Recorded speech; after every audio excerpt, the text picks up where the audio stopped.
So when the dog hears that, most dogs will start barking. She's not a barker. So most people will rush to the door. There we go. So you can get up and just kind of stay right here. So I get up and I walk the door casually. It's not bothered. I'm not bothered by it. But if I open the door while she's here, then I'm assisting her. So what I'm going to do is I'm going to ask her to move the area. Get behind her. Oops, didn't mean to do that. And I call this reverse herding. There we go.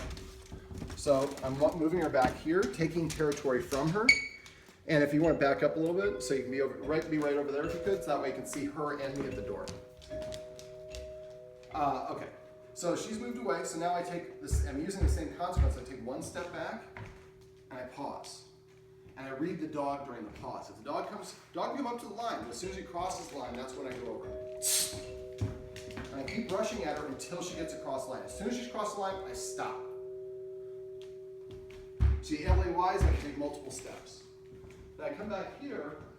These are sounds that precede the door opening. You can come a little bit closer. So for a lot of, right there, boom. So I want to break it down, the door answering exercise, into individual steps so she can process and master each individual step before I move to the next one. So she's standing back there. I would normally pause in between each step, but she's doing so well. She's so smart. This is probably the smartest dog I've ever worked with. So now I open it and crack. See how she took that step, but she's restraining herself. Now I open it behind me. And I understand this isn't appropriate when you have normal guests. So I would have you guys practice it with each other. Now eventually she's going to figure out to go the other direction. That's why you're going to have somebody blocking. So I pause back, go back. And again, I wanted you to not open that door. That's okay, we're already done. But I would go to and I would jiggle the screen door. Then I would open that, and then I would invite my guest in, but I step in front of my guest.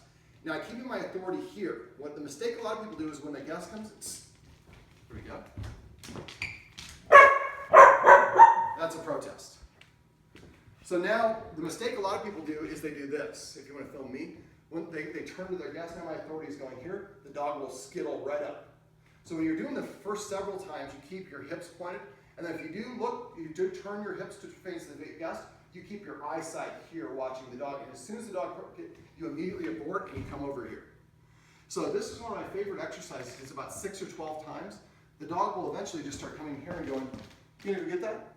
And then, but the dog can see the door. So if you're here alone and some creep that tries to grab you, boom, she can be there in a second to help you out.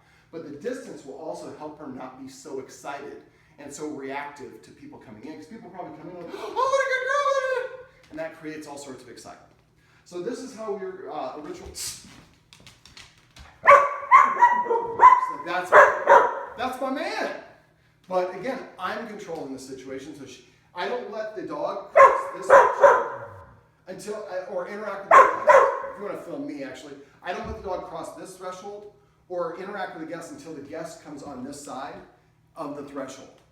So if the guest is not a dog person, they can stay over there and they don't have to worry about the dog accosting them at all. All right, that's how to claim the door and answer the door while keeping your dog away.